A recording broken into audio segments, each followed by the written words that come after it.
This podcast is sponsored by nobody. Hey dudes, welcome to Splat from the Past, the only 80s themed horror sci-fi show where things can get totally radical. Now today I will be welcoming back the gorgeous, the talented, the funny, there's just no other way to put it. I mean, she is a unique, amazing person, and I am talking about Laura Cayouette. Yes, Rocket, from none other than the Kill Bill movies. And we are going to nerd out on the entertainment of our youth today. And I can't wait. She's a southern girl, and I love nerding out with people who come from different parts of the world and stuff. And I want to find out, what influenced her growing up. And it's going to be another great conversation and find out what else she's got going on. Last time we talked was November of 22. And it's going to be absolutely fabulous. And today is June 13th, 1 week since I turned 41. I can't fucking believe it. It's been a week since my birthday. And it's still going. I'm still getting happy birthday greetings, I should be grateful, and I am. It's just so overwhelming that this particular year I'm getting so many birthday greetings. But hey, I cannot complain. So, here is my new interview with Laura Cayouette. Hey, Laura, welcome back. How are you today? Good. I'm good. That's awesome. Yeah, how's the weather where you're at? Hot. Yeah, same here. Yes. Yeah, no, it's definitely hot. Yeah, I think we'll survive it. Where are you located? Modesto, California. Oh, right. Yeah, well, I'm in Louisiana, so it's, Southern style heat. It's hot and humid, yes. Yes. So, going back in time, do you remember the first movie that impacted you as a child? Oh, wow. The first movie that impacted me as a child. Holy cow. I really loved movies, and my parents took me to a lot of them. And so, no, I don't remember what was the first one that impacted me as a child. But I do know what my first favorite television show was. Mm-hmm. Oh, we'll get there with TV, but like. Okay. But growing up though, did they take you to like revival houses to see the classics? Did they take you to see the current, stuff like that? I lived in Japan till I was 5, mm-hmm. so I didn't really go to movie houses until after I was 5. So, I remember things like Flubber and Apple Dumpling Gang and those kinds of Pippi Longstocking and all that kind of thing. But I remember when I was around 6 or so, mm-hmm. my father took me to go see Chariots of the Gods, mm-hmm. which was a documentary about, how would you say it? Ancient astronaut theory. Right. Yeah, about all the archaeological and other ancient evidence we have of having had people from other places here. So, or whatever, beings from other places here. So yes, that left an impression on me because I was a child at a documentary, and the documentary was fascinating. Yeah, oh, that's so cool though. You got to see the Apple Dumpling Gang. That was a favorite of mine when I was growing up. That was during that period. Oh, Don Knotts is such a genius. Yeah, that was during that period when Walt had died and like Disney didn't know how to carry on without him. That was pre-Michael Eisner era. Yeah. Well, the the years in between were no less valuable to those of us who grew up with those as our kids' movies, you know? Yeah, like Freaky Friday and Pete's Oh, I Dragon. love Freaky Friday. Parent Trap, all that stuff. Yeah. Oh my God, the best. Swiss Family Robinson. Sure.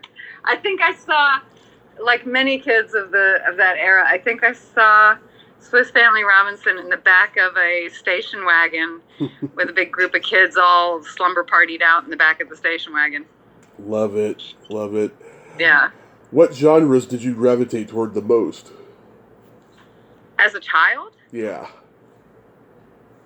Oh, gosh. I've always loved anything to do with, well, I've always liked music. And as a kid, I really enjoyed music. And so I liked things, that had good music. Soundtracks? Yeah, like one of my favorite movies growing up, it's still to this day one of my very favorite movies of all time is American Graffiti. Yeah, love it. Oh, yeah.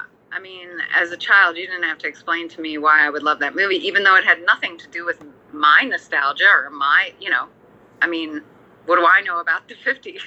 Yeah. But it was, or I guess it was 62. Where were you in 62? Mm-hmm. But yeah, I don't know why that one reached so deeply for me. Although obviously very common because Happy Days was a huge hit on television around the same time. So, I think I had a proclivity toward any movie that had good music, and there were quite a few back then. Whether it was The Graduate or whatever. There was a lot of movies that had really good music back then. And then I would say I've always been a fan of good acting, and I know that sounds crazy because when you're a child, what do you care? What do you know? But yeah. Like, I remember as a child, now don't ask me why I had access to Irma la Douce, which is about a streetwalker. Yep. But I remember loving Irma la Douce, and it was because of the acting. And I remember loving Goodbye Charlie because of the acting. And I remember, there was a lot of movies I saw as a kid that I probably shouldn't have had access to, but that I really loved, Yeah. That were just really, really well done. I still get goosebumps when I think about Roger Ebert's review on American Graffiti. He said, American Graffiti is a reminder to how innocent the world was in 1962, but it's also a scary reminder as to how dark the world has gotten since then, and in some cases tragic, i.e. Kennedy, Martin Luther King assassinations and, demonstrations and everything that was going on, Vietnam after, and you're just naming things that happened in 62. So 62 was actually a very dark year because all that, 63 that was the assassinations. Yeah. So, having been born in that era, I have to say for me, I don't think that our time now is darker. When I was born, we were at war. Mm-hmm. We were in the middle of the civil rights movement. Right. I do not think the world is darker now. I think our country is going through a darker period. Right. But the world is not. No, the world is the same as it was when I was born.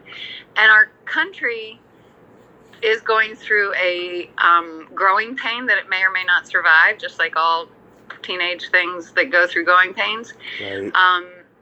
So our country may or may not survive what we're going through, but it is just a growing pain. We certainly can survive it.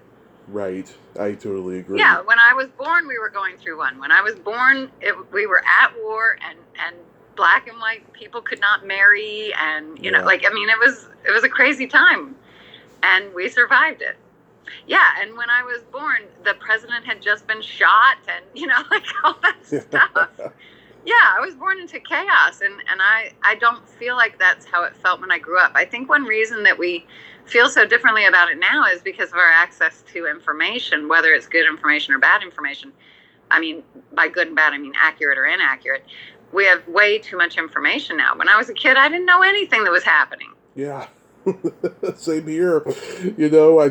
I'm old enough to remember, at least a good, 15 or so years before the internet. And I was just like, God, the world was such a boring place. I never had anything to do. Now I always have things to do. You know? Well, I always had plenty to do as a kid, but I don't know. I was an outdoorsy kid a lot, and when I was indoors, I was still outside in my mind. You know what I mean? Mm-hmm. Like I was a very imagination-driven child. Right. Yeah. Did you like Western movies? Growing up, I would have to say that I had no interest in Western movies, as most females, because there's nothing for us in them. But when I got older, I have to say that as a filmmaker, I really got interested in the spaghetti westerns in particular. Right. Yeah, The Good, the Bad, and the Ugly. When I first saw that, which by the way, the first time I saw it was at Quentin's house in his theater. Mm-hmm. And yeah, he had a projectionist come in to show it to me because he was shocked that I had never seen it, and he wanted me to see it on the big screen.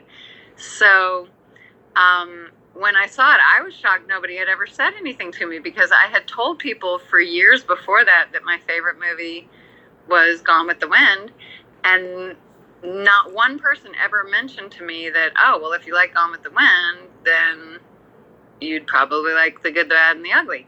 But I feel like they're very similar movies in a lot of ways, and I'm surprised nobody ever mentioned it to me. Yeah, that's interesting. Yeah, I went back and watched Red River recently, which is a Howard Hawks movie, and Yeah, I could see now Tarantino's influence of Howard Hawks, because it was very dialogue heavy, that movie, and most of his movies are very dialogue heavy. sure, sure. Yeah, and that Well, movie. he's very good at dialogue, you know, Yeah. and in real life as well. He's a talker, and he's very good at talking. Of course, but that movie, I mean, there's some action in that movie, but it's all just dialogue. It's a talking heads movie, and I was like, God, this is such a great movie. You know, very unique. Yeah, when I was growing up, my dad loved Clint Eastwood and John Wayne movies, despite the fact he didn't agree with their politics, but he loved what he saw in their movies. And The Good, Bad, the Ugly, and spaghetti westerns were favorites of his as well. Um, do you remember your first drive-in experience?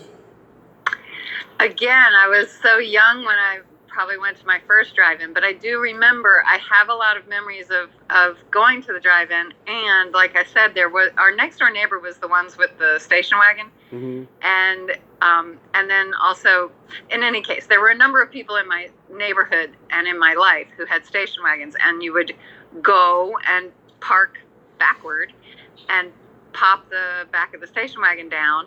And some of those station wagons had well seating, Mm-hmm. where you sat like in a U shape, Yeah. and some just had the flatbed. And so whether you had the well seating or the flatbed, you would just arrange everything so that everybody was facing the screen, and you'd just, get all snugly in your pajamas Yeah. and watch movies till you fell asleep. And I have to say that was pretty idyllic, that was a fun part of being a kid. Yeah, but my parents started taking me to drive-in when I was 2. They took me on it to see Weird Science and Rambo 2, and Oh, wow. they stopped taking me for a while, a couple years later, because it got to a point where I was either falling asleep in the back seat or I was getting out of the car and knocking on windshields. Oh, my. Yeah. Well, do you remember your last drive-in movie that you saw? Yeah, in 2000, my dad and I went to go see The Nutty Professor 2 with Eddie Murphy. Okay. Yeah, I think the last. Oh no, that was the second to last. I was going to say the last was with Quentin Tarantino's best friend, Mm-hmm. but actually that was the second to last, because I did see one more after that. But yeah, we did the same thing. Quentin's best friend and I did, and another girlfriend of mine. We went and did the same thing where we took a pickup truck and we turned it around backward, and he had filled the back of the pickup truck with pillows and blankets and all. It was great. We just filled the whole back of the truck with popcorn and candy and just sat there for hours. It was great. But no, I did see one after that. I went to the Maryland Film Festival, oh gosh, maybe 15, 20 years ago, and saw Riding Giants. Riding Giants. The surfing documentary. Oh, okay. And yeah, and they were showing it on a drive-in screen, and I want to say we brought tapas. So we brought tapas and watched Riding Giants in Baltimore, and that was my last drive-in. Wow. Yeah, we have a drive-in over in San Jose. I'm thinking about going there soon because I missed the drive-ins. I mean, it was just magical to go there. And I heard that the speaker phones that you have for the car, they've improved a lot more since back in the day. They were getting pretty old by that point, when. Well, the one in Maryland that I went to, you used your radio. Oh yeah, we did that too near the end. Yeah, you just turn your radio to whatever station they tell you, and you can Hmm. hear it over your car radio, which was, definitely not the same thing as when you're a kid and you get to hang the box on the windshield. I mean, on the window and all that, Yeah. That was, yeah, or you would pull up to the box depending on how they did it. But yeah, that those days were already gone but it was fun seeing a surfer movie at a drive-in. I Like, that was bet. smart that they did it that way at that festival. I should check that movie out. Um, yeah. What about like comedy movies? Because that was a time when the Saturday Night Live guys were starting to make movies, and the Second City guys. That was like what I was into as a kid. Well, that was for me later. So Hmm. I must be older than you because Yes. because I remember the Saturday Night Live guys when I was old enough to go see them in a theater. Right. Yeah. So yeah, I think I could drive.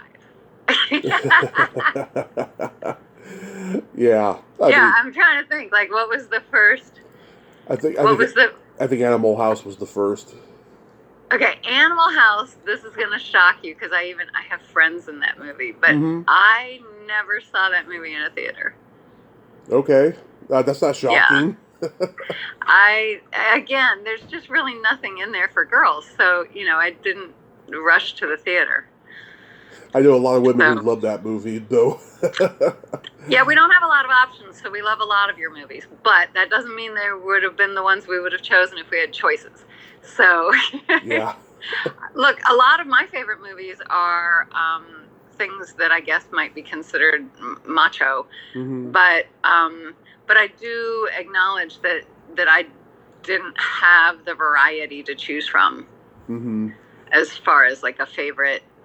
Like, for me, it's very easy to say that Terminator and Terminator 2 are some of the greatest movies ever made. Hmm. But I wonder if I would feel the same if I had 100 movies to choose from that had female action leads. How about romantic comedies? Yeah, romantic comedies, though, are not written by women. They're written for women, but not by women. So, Hmm. again, those are not necessarily my movies. Hmm. So, yeah. I mean, I have favorites in every genre. I have favorite romantic comedies. I have favorite westerns. I have favorite sci-fi. I have favorite movies in every genre. I imagine you do too. Yeah, absolutely. I mean, for romantic comedies, I mean, Annie Hall is still my favorite romantic comedy ever, and I own so many old prints of it on VHS because I have a huge VHS collection. My bedroom looks like a video store, I tell you, and I have so many different prints of the movie. I love it that much, you know. Yeah. Well, romantic comedy wise, oh gosh, what would I pick? There's a bunch of good ones. I think Harry Met Sally is a classic. Yep. Yeah, I think that's well written, well acted. Love the music. Yeah. Yes, from New Orleanian Harry Connick Jr. An entire soundtrack of gorgeousness. Hmm. But yeah, I would have to think about it. What would be my favorite romantic comedy? Because that's a tough genre. Because when you get it right, Hmm. it's so good, and when you don't get it right, it's just a movie. Yeah. But it is like pizza. I don't think there's such a thing as like a bad romantic comedy. You know what I mean? Yeah. Yeah, they're all pretty good. Yeah, I love pizza. Yeah, I'm just like my dad said. I never met a pizza I didn't like, but there's some that are better than others for sure. You know. Well, and I would never say that I wanted pizza as like my favorite. Like, what's your last meal? Not pizza. Yeah. No. So yeah, it's not going to be my favorite, but that doesn't mean it isn't great just because it's not my favorite. Mm-hmm. So yeah, I'd have to think about what was my favorite. I haven't really thought about what would be my favorite of all time romantic comedy. There's one from the '80s that most people don't remember that I love called "Just the Way You Are" with Christy McNichol, where Oh wow! where she has a leg brace on and she hides it to take and makes it look. She puts a cast over it to make it look like she's just injured, so she can get guys. You know, it's a Wow! great movie. And I met Christy McNichol a month before the pandemic at a convention, and I told her how much I loved it and everything. It was a great experience. And you know, she was so important to people. You know, back then, she was such an important figure, and I'm guessing that young people don't know who that is. Yeah, I know it's funny because she started acting like straight the day she was born, and then by the mid '90s she was like, "I'm done, never going back to it," and she has kept her word, and she's just done the autograph shows. But she was huge, yeah. I mean, for a lot of years on TV and film. Well, and I think for for our generation, she was kind of big like Britney Spears big. Like I don't Yeah, know of a young person that didn't know who that was. yeah, Yeah, even whether you liked her or didn't like her, everybody knew who that was. She was a huge star among young people. mm-hmm. And I think our adult people in our lives appreciated that the person we liked was, good, clean fun. Yeah, absolutely. Yeah, because she was what what we used to refer to back then as a nice girl. Like Yeah. she was. Yeah, she was the kind of girl that you would assume your children would be safe around. Mm-hmm. I think you could leave us alone in with the TV with that playing, or in a movie theater with her in a movie. You know what I mean? Like she was not. She came in peace. So let's get into television. You remember the first television program you ever saw? Which was it? Oh yes. I don't remember the first one I ever saw because I'm an American, so I was fed a steady diet. But I do remember my first favorite television shows. I remember all of my first favorite television shows. Definitely the Monkees. Ah, yes. And again, I'm going to remind you, I grew up in Japan, so I only had exposure to what we had there. So it was Kimba the White Lion, Speed Racer, and Ultraman. Oh my God, Kimba the White Lion. That was the basis for the Lion King. That according to the internet, that's what Disney ripped off. I don't know why they'd say that. It's pretty obvious that it's Hamlet, but okay. Yeah. Well, it's all those things. But yeah, I was a huge Monkees kid starting at the age of 4 when they started rerunning them on Nick at Night. And of course, I had a crush on Davy. I'm sure you did too. Yeah. I'm sure you did too. Although, I have to say, I was always a fan of Peter as well. I thought he was a cutie pie. And he was funny as hell. Oh my God, just the way he played dumb like that. Well, and that's the thing is, as a child, you like pie-in-the-face type comedy. You like that whole, silly, stuff that it's safe to laugh at, stuff that's fun to laugh at, when you're a little kid, which is, rock'em sock'em silly stuff.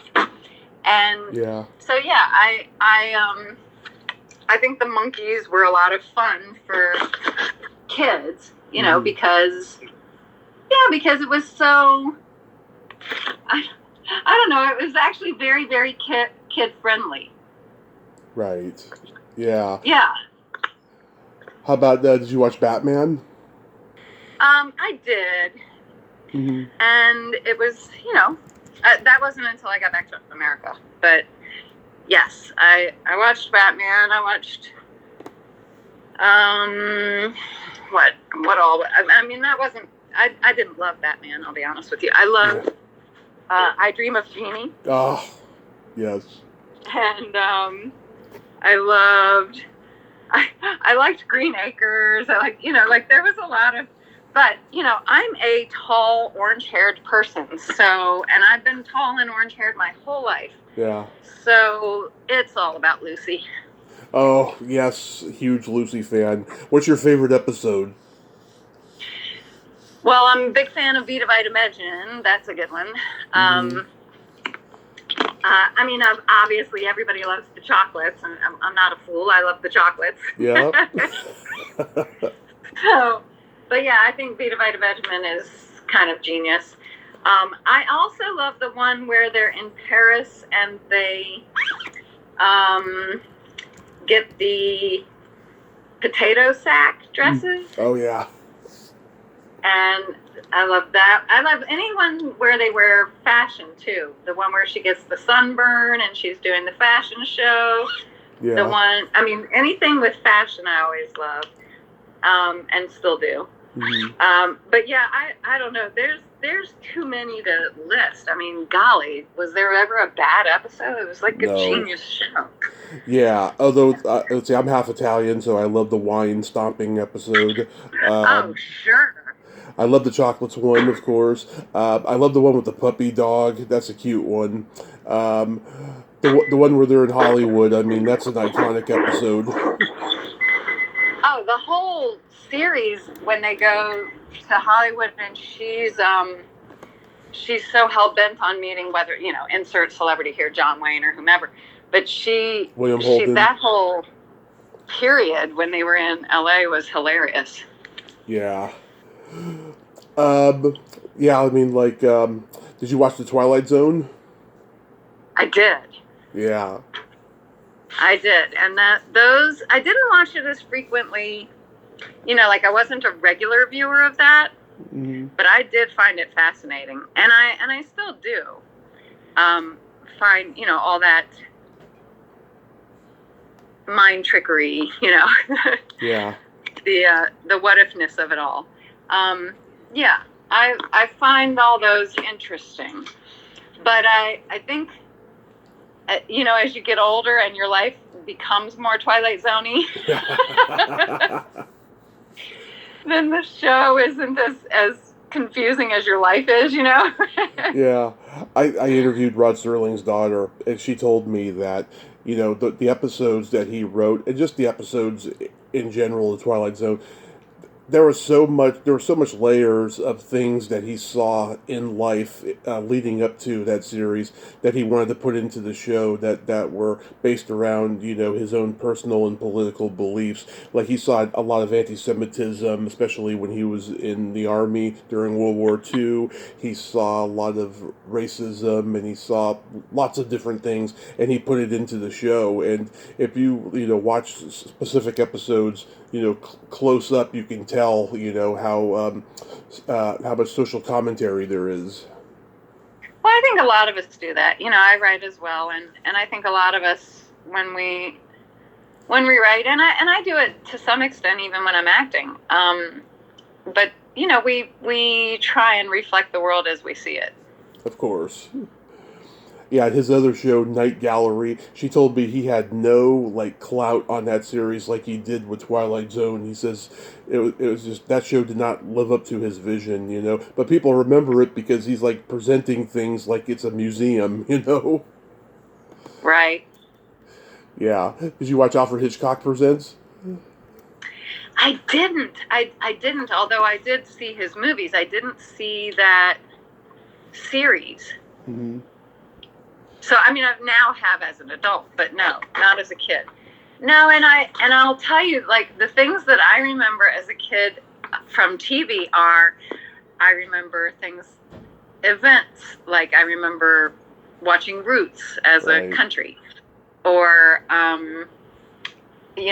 those kinds of moments where we're all watching the same thing at the same time, like I guess we now do with something like the Super Bowl or something, but back then we would do it just for Sonny and Cher, like Yeah.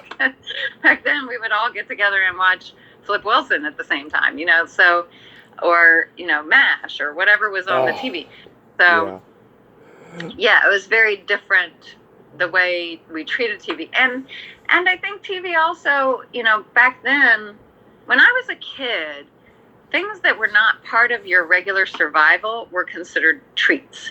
Mm-hmm. So, for example, watching, I Dream of Jeannie or whatever, that's a treat. That's not like a gimme. That's a treat. Yeah. Like, why would you need that in your regular day? So first you have to have your homework done, and you have to have done your chores, and you have, and then you get this treat. And everything in my life was that way, whether it was sugar or, just any kind of thing that wasn't a need was a treat. Absolutely. And everyone's spoiled now.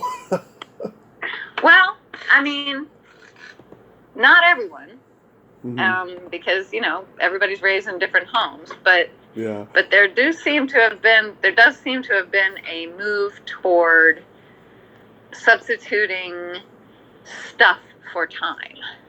Right. Yeah. Now, I don't have children, so I can't throw stones from my glass house. I have no children. I have no idea, how I would have parented. I know, why I'm not parenting. So. Yeah. I've got nephews and a niece, so, I know what I see. But how about Dark Shadows? Did you ever watch that? I'm sorry? Dark Shadows? Did you watch that show? Now you keep going out right when you're saying whatever it is you're saying. Dark Shadows. Oh, Dark Shadows. There you go. It went through the whole way through. Okay. No, I didn't know about Dark Shadows until I was older. Yeah, it's funny. I've talked to so many horror movie actresses, and they told me their only reference for horror when they were kids was Dark Shadows, because they weren't into the genre. Yeah, I never even saw it until I was older. Or at least if I did, I don't remember seeing it until I was older. Yeah, it's funny how sitcoms changed each decade, because in the 50s, you had the squeaky clean family sitcoms, and then in the 60s, you had all the silly fantasy sitcoms, and then in the 70s, social commentary sitcoms that Norman Lear and James L. Brooks and Gary Marshall were doing. Sure. Yeah. Well, and then soap came, and soap was sort of this interruption. Yeah. Yeah, because soap sort of came out of the blue. It's a very funny show. Oh, it's funny that I should mention that. Why? No, I said it's a very funny show. Oh, yeah, no, it's a very funny show. But it did a lot of things that, like, for example, stunt casting. We hadn't had a lot of stunt casting before that, where you hire a celebrity because of their celebrity, right, to play a role. Yeah, we hadn't done a lot of that until that moment. So that happened. And then the spoofing. We had never, in America, we hadn't done any spoof television other than variety show, acts, like an act within a variety show. But we hadn't done any of that spoofing type of entertainment. So I don't know, it was a pretty interesting moment in television. How about The Love Boat or Fantasy Island? Oh, loved all those. And as an adult, I was very excited to actually be on Fantasy Island. Oh, yeah, the reboot series, right? Yes, I was. Yeah. So that was fun. And I got to do Flipper as well. That was another one that as a kid, of course, I loved Flipper. Oh, yeah, that was a Florida show. The guy who played the creature from the Black Lagoon underwater created that show, Rico Browning, and I got to meet him once, and I got to interview him a couple of years ago before he passed, and that was amazing. That guy lived a lot of lifetimes, I'll tell you. Well, that was a really fun show to be a part of, and I'm a huge fan of dolphins, so the coolest thing about that for me was it filmed in Australia, and the coolest thing for me was that I had 2 days off in the time that I was there, and one of the days I went to SeaWorld where they kept the flippers, and there were 4 flippers, and I went, and the animal trainers took me all around the park, and I got to hold baby penguins and feed killer whales, and then I got to swim with the dolphins. And I got to do the whole thing where I rode the fin.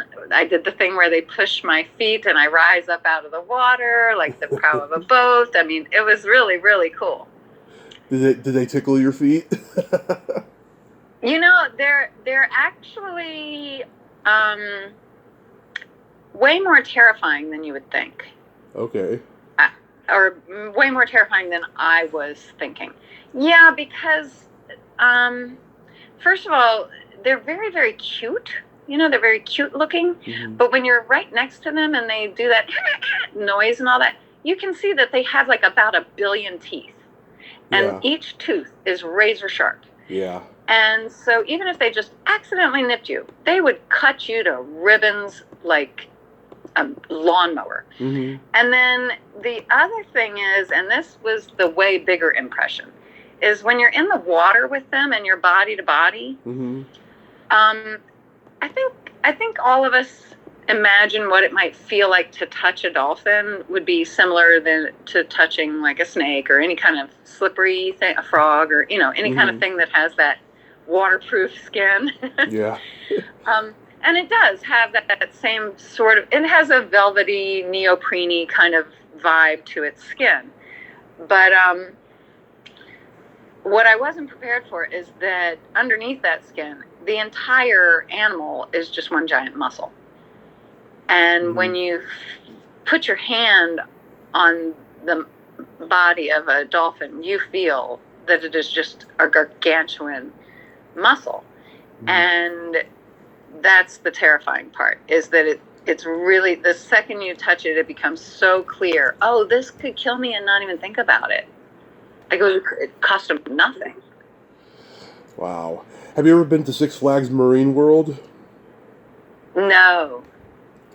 Yeah, it was over in Vallejo in the Bay Area, and I remember one time when I was 9, my dad was taking me and my mom up there for my birthday, and he lost his shit trying to find it, and it was so bad we ended up turning around and going right back home because he just couldn't find the location. That was back before GPS, you know?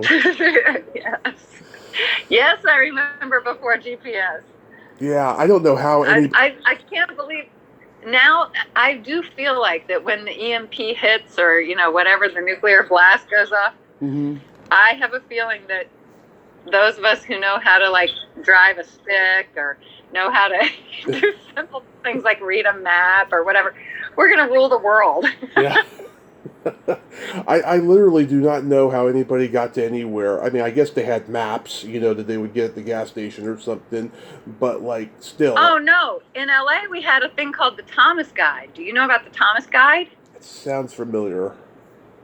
Oh, my gosh. Okay. Do you remember a thing called the telephone book? Of course. Okay. So as thick as a telephone book, the Thomas Guide was as thick as a telephone book, and it was the map of LA. Mm-hmm. And the way it worked was the back was an index, and then the whole front of the telephone book-sized book was a map. And so you would look up the address you were trying to find, and it would say something like 35BR6 or whatever, and you would go to page 35, section B, cube 6, space R, and find the address. And so now you've found where you're going. So now you have to connect each page mentally to get where you're going. So, for example, say page 36 where your destination is, but you're on page 12. Okay, so then you have to look at page 36, and it has 4 sides, right? A top, a bottom, and a left and a right. Right. And you would see, the left side is where I'm coming from. So that says connect to page 32B. So then you find page 32B. Oh, I see where it connected. Okay, so now this. Okay, now go backward. Oh, I'm trying to get to page 31R. Okay, to connect that. Okay, turn to page 30. I'm not kidding. This is just to read the map. Right. That's not to navigate using it. That's just to read, to to figure out using all the clues like a detective. Mm-hmm. And then you follow backward and trace your way from your page to that page. Now, getting into music, do you remember the first album you ever bought with your own money? No, but I do remember that I had the Monkees album that has the 5 of them, like... 4 of them. I'm sorry, the 4 of them stacked up. They're coming like from the left edge of the album out toward the right, and it's just them that takes up the whole album cover, and that cover I carried with me everywhere. Mm-hmm. And so I would take the album out and leave it at home and take the jacket with me everywhere. Mm-hmm. And I spoke Japanese, but my mom did not. And so we would end up, I was a baby, so I would just leave this thing everywhere, like children leave stuff everywhere.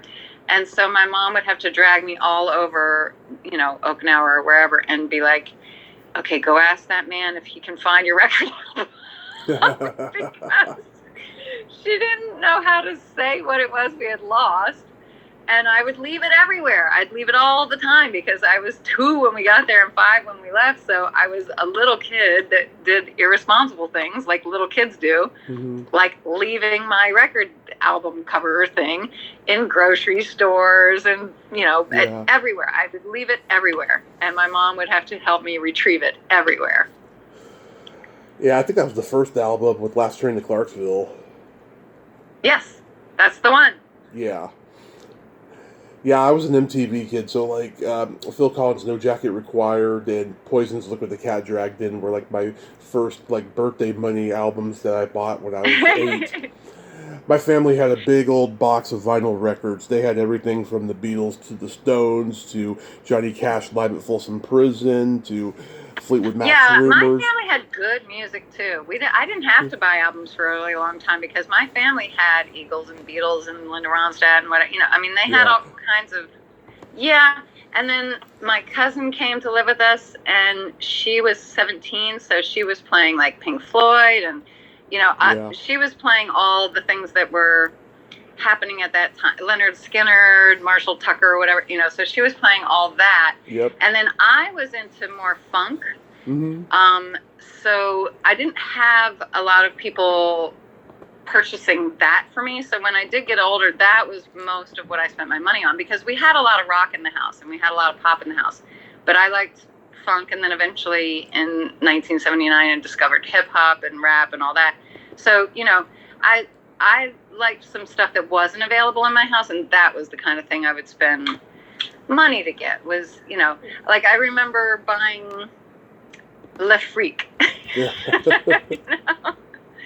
Because that was something I wanted to dance to in my house, and nobody else in my house bought that. So, things like funk and disco and rap and all that, that was stuff that I think my family bought Saturday Night Fever, and that was about it. Were you into Kool and the Gang? I was into all that. I became a DJ when I was a teenager. I became a DJ at a nightclub. And so, yes, I enjoy Kool and the Gang. Do I think that they are the aficionados that say Earth, Wind, and Fire or Parliament Funkadelic? No. But I enjoy them.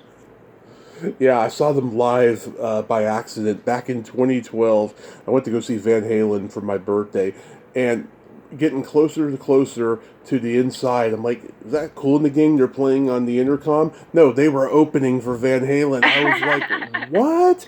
I mean, it does make sense. David Lee Roth is a huge fan of R&B music, so it does make sense there. But oh my God, I enjoyed it. I mean, they played all the classic hits. We missed maybe the first 2 or 3 songs, but we got to hear all the classics. Yeah. That's fun. Yeah. Are you into Prince? Oh gosh, I love Prince. Yeah. Yeah, my first time DJing was at my college radio station. I had substituted for a DJ that needed a day off, Mm-hmm. And that was the first time I ever remember hearing Prince. It was the Controversy album, and I remember thinking, "What is this?" And Yeah. so by the time I became a nightclub DJ, I remember buying Purple Rain for the nightclub. I remember buying, Prince was something that, when the day it would come out, I'd go buy it for the club because that was always an easy purchase. Yeah. Yeah. Which, oddly enough, I remember one of the most excited I got to buy a record that I was like, oh my gosh, I have to have this record, was actually a band that we never talk about, Cameo. Oh, yeah. Nobody talks about Cameo. No. And I remember when the very first time I heard Word Up, I ran into my nightclub and I grabbed my boss and I said, give me money, I have to go buy this record. And he was like, what record? And I said, it doesn't matter, I have to go buy it right now. I have to go buy it right now. Our club has to have it tonight. And he was like, okay. So he gave me the money and I ran to, this was in Georgetown, D.C., so they had very good record stores. And so I ran in and was like, I need this. And that was my first exposure to Cameo. But I made sure everybody that night got exposure as soon as I had gotten it. So, Do you remember your first concert? I remember my first concert that I chose. I am a child whose parents are from Louisiana and who grew up in D.C. during the protest years. So I saw a zillion free concerts as a child that I don't really remember. So I probably saw people that we'd all be like, oh my gosh, but I don't really remember it because I was an infant and my parents were, just taking advantage of the fact that there were protest concerts all the time in DC, and my Louisiana parents were used to going to festivals and concerts, so they just went and took us to all of them. So, but the first concert that I remember saying I want to go to that and then buying a ticket, I think it was for my 12th birthday. Yeah. It was the 12th or 13th. And in any case, it was the Andy Gibb concert. Wow. I saw Alice Cooper. That was my first real concert. That guy is such a showman. He gets killed at the end of every show. I can't remember how he died in this one. He probably got electrocuted or he hung himself. I can't remember. But one of my first concerts was Steppenwolf at the county fair, and John Kay was the only original member, and it didn't matter to me. I was 15, and he's very charismatic and funny, but I'm looking at all the 40 and 50-year-olds, and I can just tell the magic was gone. Well, I remember I went one time to Great Adventure theme park in New Jersey, I think it is. Mm-hmm. And saw Casey and the Sunshine Band. Oh. And Crystal Gale. Mm-hmm. Yeah, I think Crystal Gale opened for them or something. Yeah, and then Casey and the Sunshine Band played. Or maybe I'm remembering two different times at one time or something. But in any case, yes, I remember seeing both of those at amusement parks. Oh, that's amazing. And then I grew up near Merriweather Post Pavilion and the D.C. area, so I had access to a lot of music. I mean, even in, 10 minutes from where I went to high school, I saw the Moody Blues, I saw Billy Idol, I saw, if you named people, I'd be like, oh yeah, I saw them. Who's the flute guys? What's the guy? Oh, Jethro Tull. Jethro Tull. Saw Jethro Tull. They were awesome. I saw a lot of music in that time, in that, early 80s to mid 80s. And it was all kinds of stuff. Jimmy Buffett, it was all over the spectrum. And actually, even earlier than that, because now that I think about it, I might have seen... No, I saw Jimmy Buffett after Andy Gibb. Okay. Mm-hmm. It was Andy Gibb first and then Jimmy Buffett. But yeah, my cousins took me to see Jimmy Buffett when I was 14. Yeah, the parrot heads. Well, and I saw them in Louisiana, so I was seeing them with a big group of aficionados. Let's just put it that way. But I Yeah. remember even, like, because I was in the DC area, everybody came to town. The Stones, Led Zeppelin, everybody came to town. Mm-hmm. I remember seeing AC/DC. I remember seeing Fleetwood Mac. I remember, like, everybody. Yeah, it's an amazing, amazing time. Did you enjoy being a DJ? I loved it.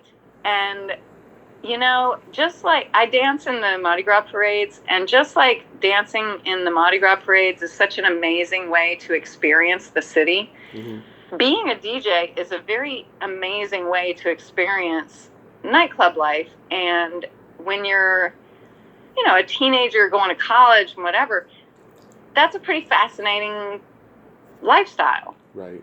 Like the whole let's go out all night and dance. When you're 19, that just sounds like the best thing anybody ever said to you in your life, So, yeah. It could be pretty hard, though, to build a following in a club. I briefly hosted open mic comedy night and pop culture trivia night.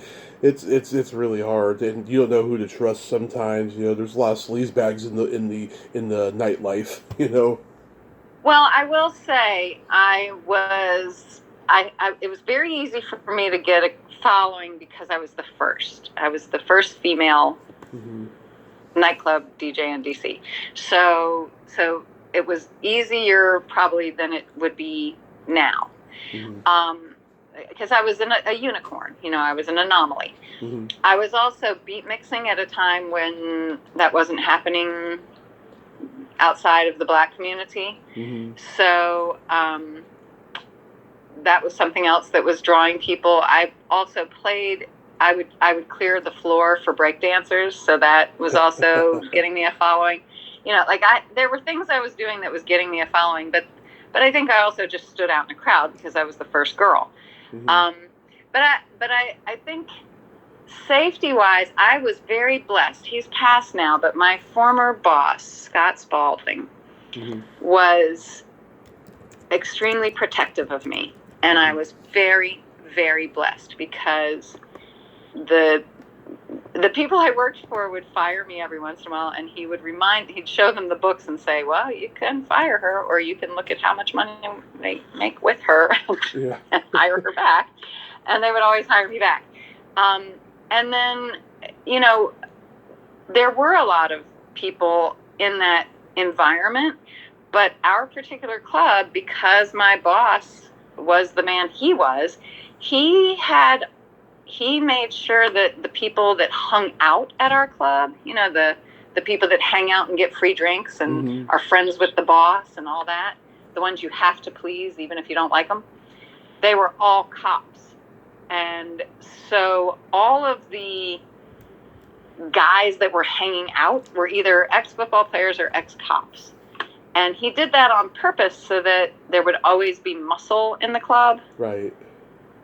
Yeah, and he would let them drink for free. And so I wasn't surrounded by a lot of sleazy people.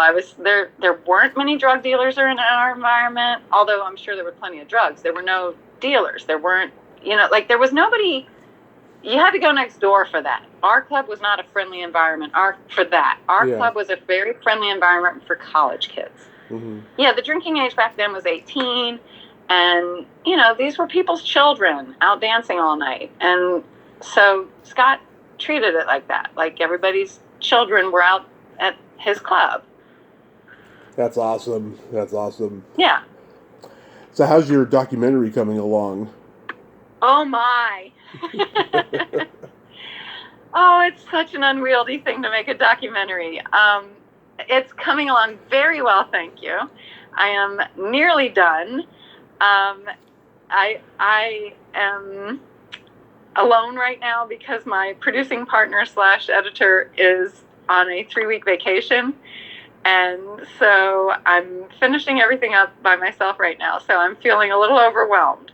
But yes, it's going very well. I'm very excited about it. And this is my first time, making a documentary. I've made a lot of movies, but this is my first time making a documentary. So I'm looking forward to it. That's awesome. Can you say what it's about? Sure. Um, there's an organization here that we call VC Pora, which is short for the Vieux Carré Property Owners and Residents Association. Mm-hmm. The Vieux Carré is the French word for the French Quarter, the Old Square. Um, so, so this is a group. It's a nonprofit group of business owners, property owners, homeowners, and renters and residents and workers from the French Quarter. And their organization is hired me to basically talk about. Well, originally what happened was COVID hit, and they wanted to make a documentary about being so reliant on a tourism-driven industry during COVID, so that we could look at some of the weaknesses of having such a heavy reliance on tourism. Since there was nobody there, everybody was gone, during COVID. So that was what it was originally supposed to be. But like anything that I get involved in, it turned into this much more elaborate, much more in-depth thing. So now it is absolutely about over-tourism, which is a new term. The word over-tourism means when the amount of people visiting a place so outnumbers the amount of people living there and maintaining that place that it eventually destroys the very thing everybody was going to see. Mm-hmm. And I think the most famous example of that would be Venice, Italy. I think everybody's heard that Venice, Italy is having trouble with their tourism. Mm-hmm. And the numbers in the French Quarter are 5 times higher than Venice, Italy. So we're really in a crisis. And I didn't know it. So that's the biggest thing, is to raise awareness. I felt it. I lived in the Quarter and I could feel that things were getting unbearable. But I couldn't have said, because we literally have 6,000 visitors per resident. I didn't know it was that bad. But we do. Are you still teaching? I do. I still do my private coaching, which I love, and I haven't taught at a university in a little while. I've been I haven't done that in some time, but I have been doing any classes people want me to come and do. I still do, and I'm still doing private coaching. And I eventually, maybe I'll go back to teaching college, but it's very time consumptive. Yeah. Yeah. The other night I was on Tubi and I stumbled upon a movie you were in, The Beginner's Guide to Sex. Oh, good Lord. Oh, no. I thought it was Now, that movie was fun to make. I thought it was fucking hilarious, just the way that you're playing like a chain-smoking mom and you just like seem like you're just depressed. It was so funny. I had a lot of fun playing her. So it was a fun role to play, and I loved the 2 women, the young ladies that were playing my daughters. Mm-hmm. They were fantastic to work with. But yeah, that was a lot of fun. That was I don't normally get to play those roles, and so I was really enjoying that I had been cast in that role. Mm-hmm. I had a lot of fun playing her. A lot of fun. Yeah, oh my God, the line that just killed me was when you said, the doctor could barely get that doohickey in you at the last checkup. Right. Right. No, it's a cute movie. I mean, there's parts of it that I'm like, ugh, but there's parts of it that are really, it's one of those movies that not as many people see, so I don't get to talk about it as often. So I'm glad that you've seen it. It's a cute movie. Yeah, I miss comedies like that. It was only a short time a while ago, but it seems like everyone's afraid of offending people now with comedy, Again, I'm just going to say, because I'm so old, that no, it was that way when I was a kid. It's just always that way. It's always been that way, yeah. Yeah, I hear about that, and I hear about cancel culture is another thing that I'm like, really? We canceled people when I was a kid, too. Yeah. It's been canceled. I mean, we've been canceling people historically since cavemen, so. Yeah, it just seems with the internet, it seems like it's a new thing, but it's different not. With the internet, yeah. It's not a new thing. No, Yeah. it's just a new weapon. It's just a new weapon in a very old war. So June is National Belly Button Month, and I love belly buttons. I was curious, are you innie, outie, or in betweenie? I'm an any, but what a strange and intimate question. I hope you don't mind. I But hope the you don't only mind. reason I don't feel weird answering it is because any fool with $8 can see, has already seen me in a movie, and my career is full of belly button shots, tons Ooh. of belly button shots of me. So, yeah, I can't really be shy about my belly button. I didn't even realize that. I'm gonna go just see if there's shots on the internet Oh now. my gosh, so many. My manager when I lived in LA, she used to tease that we were going to put together a montage of all of my belly and butt shots because my whole first 5 years of my career is just nothing but ass shots and belly button shots. Wow. So. I mean, playing very interesting characters, but it didn't matter what character I played. Like even when I did JAG, where I'm playing a Navy officer, they still had to do the full Laura walking away from camera, full on ass shot. And when you watch TV, you'll notice that almost never does anybody walk away from the camera into a full body shot. Almost never. And yet my career is rife with it. So, Laura, could you just walk over there? Could you just walk to that door? Thank you. Yeah, I mean, I have a deep innie, and I read years ago that people with deep innies have a tendency to be more kind, considerate, generous, and they live longer. I don't know what the outies are, but that article always stuck with me. Oh well, I don't know. I've never looked into the math of any outydom. Yeah. So last time we talked, I gave you the setup to a joke, and you knew the punchline because you've been around locker room talk your whole life and everything. Let's see if you know the punchlines of these jokes. Oh Lord, here we go. What kind of meat does a priest eat on Friday? I mean, I know the answer in real life, but not the joke answer, huh? Yeah. I don't know. None.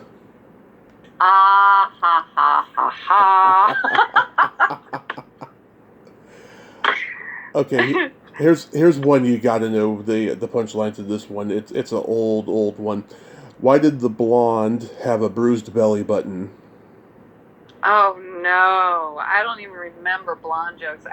And blonde jokes came after the Polish jokes. My God, we've been terrible. This is what I'm saying: is nothing's new. We've always been the same, train wreck of humanity. That we just have nicer houses and whatever to do it in, but we're just still the same thing. I don't know. I don't want to guess. It's because her boyfriend is blonde. Ah. Yeah. Yes. Okay, I stumped you twice. Well, I wouldn't say those are necessarily stumpers so much as they're thumpers, but yeah. Yeah. Laura, thanks for coming back on and nerding out with me today. Well, it's been my pleasure, and thank you for having me back. Yes, and keep on with that documentary. I hope it goes well for you. I'll be happy when it comes out. Well, yeah, it's called Wasted: Over Tourism and the French Quarter, and we're very blessed. We got some Grammy winners, and we have Derek Tabb from Rebirth Brass Band. We also have Harry Shearer from The Simpsons and etc. and his wife Judith Owen. They are both New Orleanian residents who are also musicians and other entertainers, and so though the rest of the world knows them as Simpson people, etc. Spinal Tap. Yes, Spinal Tap. Yes, and she has also participated in that. He did that spin-off with his character that he's done an album and whatever as his character. Mm-hmm. And she plays his opera singing backup Yeah. So she puts on these funny costumes and plays his backup. So anyway, so we have them. We have some pretty fascinating people who we've interviewed for the documentary. So I'm pretty excited about it. That is so awesome. I can't wait. You have yourself a great day and be safe out there. All right. Thank you very much. You too. Okay. Bye-bye. All right. Bye. Well, there you have it. Laura Cayouette. Ain't she a sweetheart? Oh my God, she is so entertaining and so articulate. I'm so glad that we got to nerd out today. She was fabulous. Well, until next time, this is Tommy Throwback Kovac saying there's no shame in living in the past because the present sucks. Later, dudes.